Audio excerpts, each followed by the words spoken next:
Buen día. Hoy analizaremos la vigencia del derecho económico respecto a la inversión extranjera directa como motor de crecimiento en México. Primero que nada, es importante contextualizarnos con respecto a qué es el derecho económico.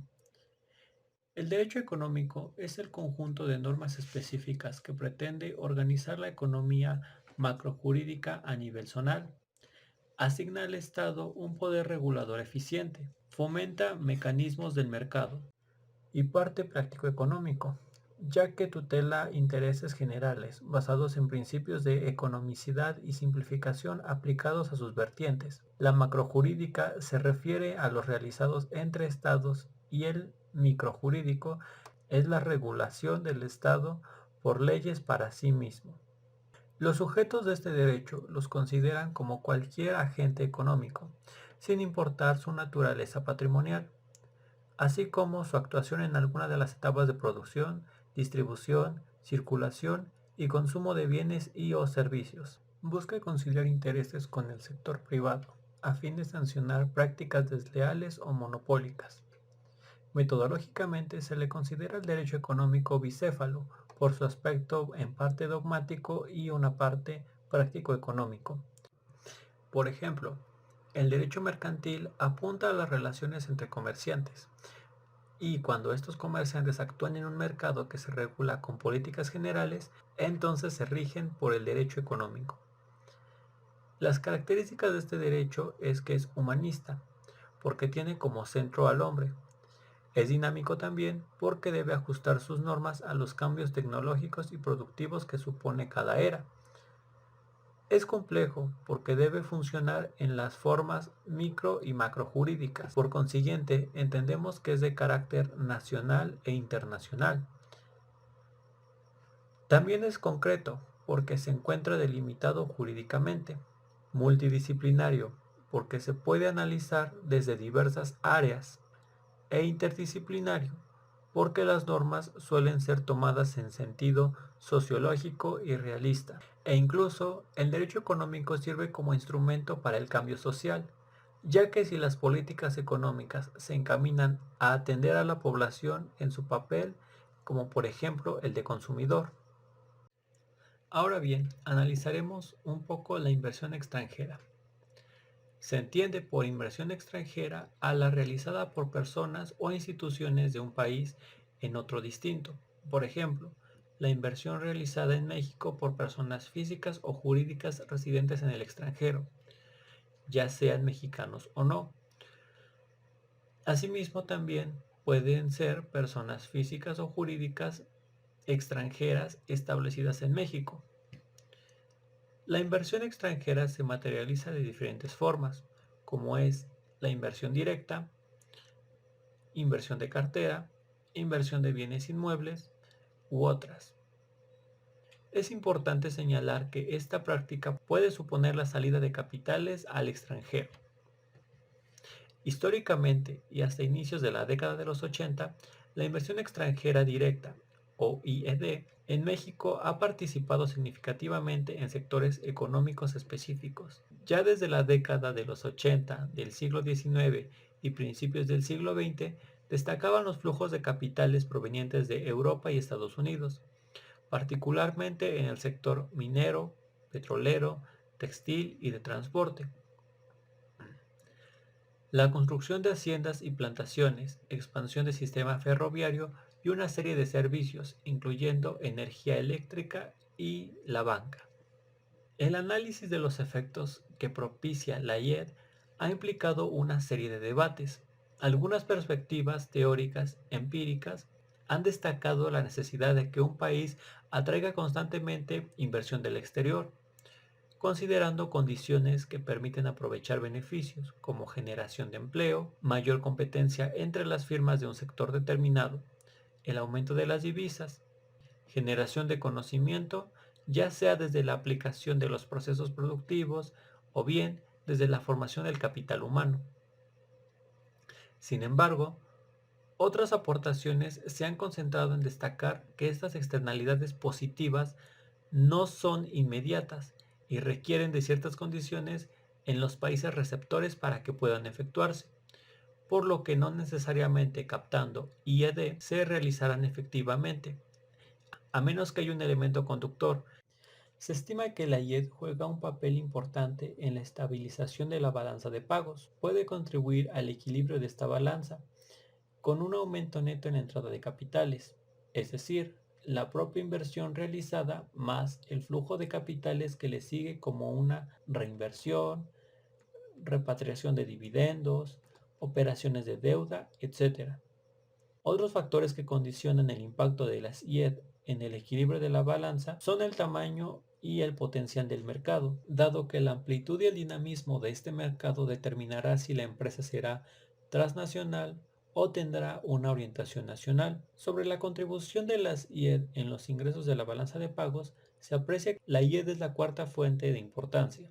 No debemos olvidar que a partir de 1985 se ha presentado un crecimiento constante de las inversiones que ingresaron a México. Este periodo coincide con el auge de la apertura e internacionalización del país. Pese a lo anterior, la crisis financiera mundial ha afectado a México como receptor de la IED, alcanzando un decremento de 38% entre 2011 y 2012.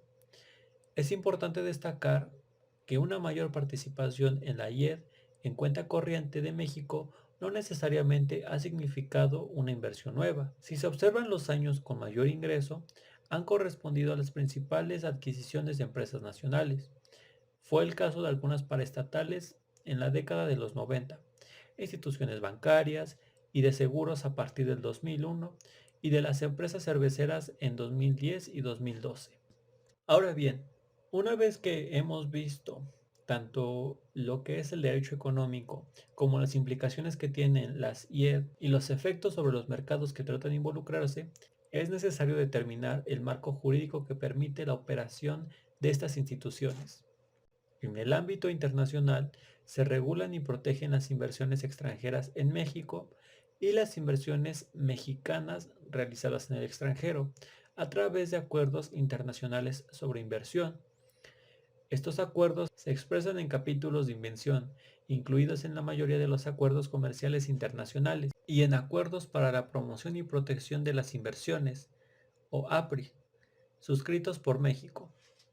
Por mencionar algunos, encontramos en el ámbito nacional, las inversiones extranjeras en México están reguladas por diversos ordenamientos legales. De mayor a menor jerarquía, comenzamos con la Constitución Política de los Estados Unidos Mexicanos, la Ley de Inversión Extranjera, el Reglamento de la Ley de Inversión Extranjera, el Decreto de Reformas al Reglamento de la Ley de Inversión Extranjera, la Ley Federal de Procedimiento Contencioso Administrativo, Ley Federal de Transparencia y Acceso a la Información Pública, Acuerdo Delegatorio de Facultades de la Secretaría de Comercio y Fomento Industrial, Reglamento Interior de la Secretaría de Economía, así como otras leyes federales vigentes relacionadas al tema. El organismo responsable de la aplicación de la Ley de Inversión Extranjera es la Comisión Nacional de Inversiones Extranjeras, o CNIE, que depende de la Secretaría de Economía. La CNIE resuelve las consultas en materia de inversión extranjera solicitadas por las dependencias y entidades de la Administración Pública Federal, esto con el objetivo de obtener información sobre el comportamiento de la inversión extranjera directa en México, únicamente si de estas se encuentra la información en el Registro Nacional de Inversiones Extranjeras, o RNIE. Este es un ordenamiento que le compete a la Secretaría de Economía, a través de la Dirección General de Inversiones Extranjeras. Para seguir delimitando nuestro tema, me quiero enfocar en un área sobre la cual recae la inversión extranjera directa en México, y esa es la minería. Y es que de acuerdo a la revista Proceso, las minerías gozan de muchas consideraciones por parte del Estado mexicano. Tienen impuestos ridículamente bajos, contaminan y envenenan las tierras donde medran, pagan salarios miserables, se burlan de las leyes laborales y a base de corrupción despojan a campesinos de los pueblos indígenas. Los gobiernos mexicanos han otorgado concesiones que ya abarcarían casi la mitad del territorio nacional. En un estudio gubernamental elaborado desde 2013, se llegó a la conclusión que la responsabilidad realmente cae sobre el gobierno, ya que el país ha cedido irremisiblemente millones de toneladas de recursos no renovables, y esto ha sido a causa de los errores derivados de una sobreapertura comercial. Esto es debido a que México es el primer productor de plata en el mundo, tercero en bismuto, quinto en plomo, noveno en oro y décimo en cobre, por lo que la inversión extranjera en el sector minero ha crecido de forma vertiginosa en los últimos años. Según la Comisión para el Diálogo con los Pueblos Indígenas de México, del total de mineras que operan en México, 70% son extranjeras.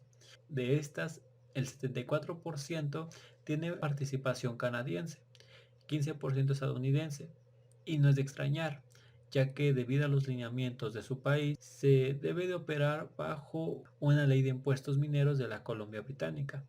De acuerdo a esta ley, por la operación de una mina se tiene que pagar el 2% del ingreso operativo, más el 13% del ingreso neto acumulado adicional, dos impuestos sobre la renta, uno de carácter estatal y otro de carácter federal. El estatal corresponde al 10% y el federal de 15%. Asimismo, debe de haber tramitado una licencia social de operación, pagar permisos y trámites municipales. No disfruta de una concesión de 50 años como en México. Y en Canadá están obligados a seguir reglas y protocolos ambientales muy estrictos. Asimismo, se deben de someter a una iniciativa.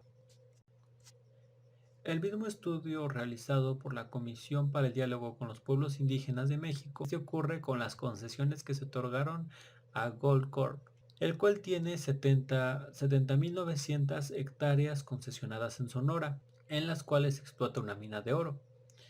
En 2012, tan solo de esta operación se produjo una utilidad bruta superior a los 2.000 millones de pesos y se pagó 5.70 pesos semestrales por cada hectárea, da un total de 809.000 pesos al año, lo cual es equivalente al 0.039% de las utilidades netas, cosa que contrasta realmente con lo que debería seguir los lineamientos en caso de realizar la actividad minera en su país.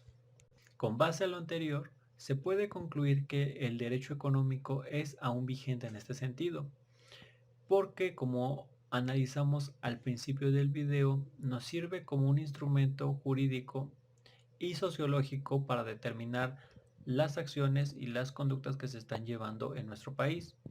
Al mismo tiempo estamos evaluando los riesgos y los beneficios que traen las aplicaciones de ciertas normas jurídicas, al mismo tiempo que se está evidenciando que no basta con tener la norma impresa y haber superado un proceso legislativo, sino también que se requiere que estas normas sean realmente aplicadas y tengan que ajustarse a las agendas en materia de medio ambiente con motivo de una agenda sustentable en el desarrollo de cualquier actividad económica.